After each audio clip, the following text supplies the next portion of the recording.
Hey Management 3401, welcome to your Thursday class. I hope all of you are doing well. I know this week has been kind of crazy and I hope that you all appreciated the day off on Tuesday. I know I did, but now we're getting back into it and I just hope you and all your families are doing well. Definitely email me if there are any concerns. So today we're going to do a quick preview of the remainder of chapter 4, and we're going to start off by talking about globalization.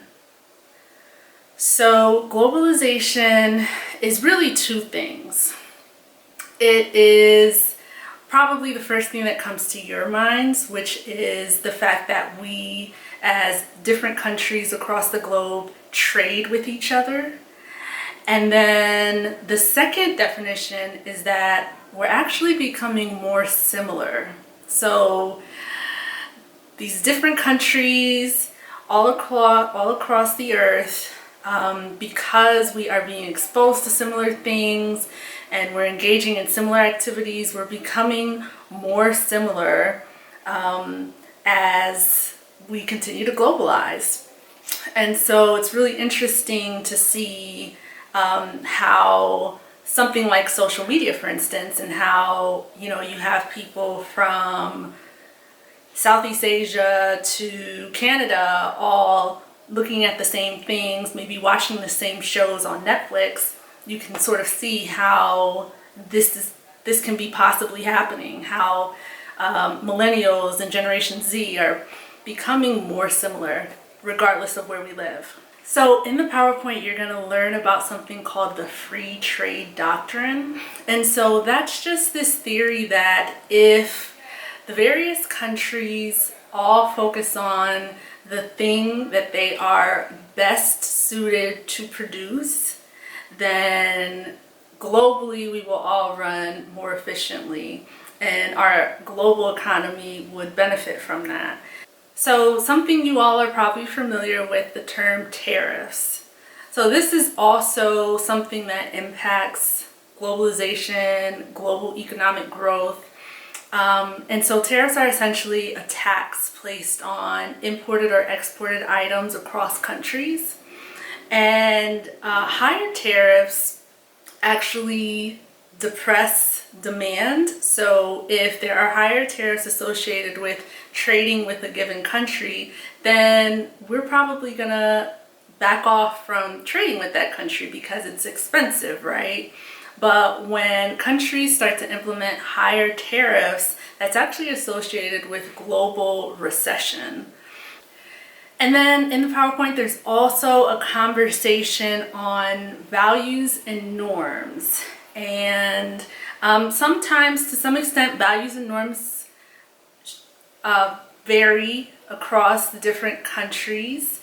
And an example of a value is truth or justice, right? So in the United States, we say that we value truth. And then a norm would be codes of conduct, so appropriate behaviors, ways of being. And within norms, there are mores and folkways. So an example of a more is the idea that it is wrong to murder or steal from somebody else. So that's generally acceptable in our US society, that those things are wrong. And then a folkway is more so speaking to manners. So an example would be shaking someone's hand when you meet them, or saying please and thank you to somebody. So in the PowerPoint, you'll also see a conversation on Hostede's model of national culture. And so Hostede was an IBM psychologist, and he identified 5 characteristics, and each of them is a spectrum. And he was basically saying that countries fall in different areas on the spectrum on each of these 5 characteristics. So the first spectrum is individualism. So it's the extent to which we put our desires and goals before the group, before our family, before the community. And so for the United States, you would say that we are more so on the individualistic side than we are on the collectivistic side, which is the side that values what's best for family, community over me. Hofstede also said that countries can differ based on power distance. So we could be high power distance or low power distance. So high power distance countries place a lot of emphasis on someone's title or their background or their heritage. And so they place people at the highest levels in sort of another class. And so the people who are on the lower end of the spectrum are sort of like not able to access those people, right? So the United States is more of a low power distance country, such that regardless of your background or how much money your family has, it's sort of like we're equals and I can come up to you and talk to you and have access to you. Another spectrum that Hofstede introduced was achievement orientation versus nurturing orientation. And so achievement orientation values goal achievement, meeting goals, and then the nurturing orientation values relationships.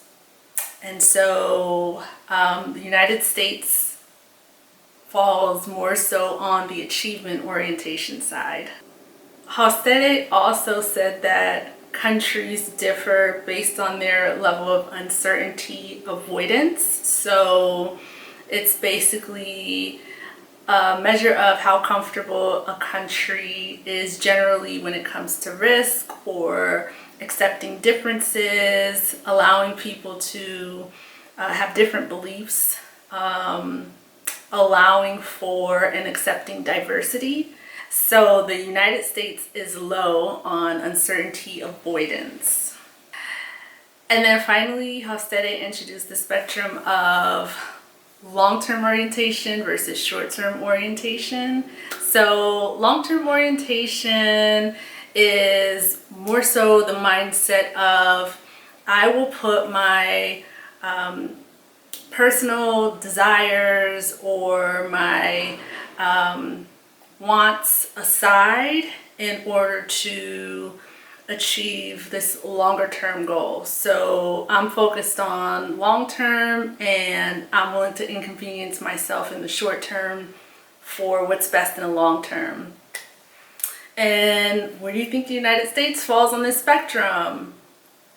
So the United States is actually closer to short-term orientation end of the spectrum, in that people generally prioritize happiness today over long-term goal achievement in the United States. So for your next steps for this class, I would like for you to create an infographic. So essentially, your company is asking you to do research on another country that the company plans to open up a branch in. And so you want to understand what the culture is like in this new country so that you can go over there and be successful. And so instead of writing a long memo or a report for your company, they want you to present it in the form of an infographic. And if you don't know what an infographic is, you can definitely check out examples on Google. If you just Google infographic, you'll see all of these different images. They can look all these different ways, but essentially it is visually sharing ideas and information with people. So the visuals are the main part of the infographic, and then the words on the infographic are less I don't want to say less important, but there are fewer words on an infographic than there are images. And so what I want you to do is draw on Hofstede's model and highlight the different aspects of the country that your company is moving into. And you'll see the options of the different countries. There are several different countries to choose from. You'll see it in the information, the instructions for this assignment on Moodle. And so you'll pick a country and you'll do research on it. And so be creative. You can make it on your computer, you can color it by hand and then take a picture of it or scan it and upload it, whatever you want to do. But this is just a creative way to share information. So I'm excited to see what you guys come up with, and I want you to have a good weekend and just be safe out there. And I'll talk to you on Tuesday.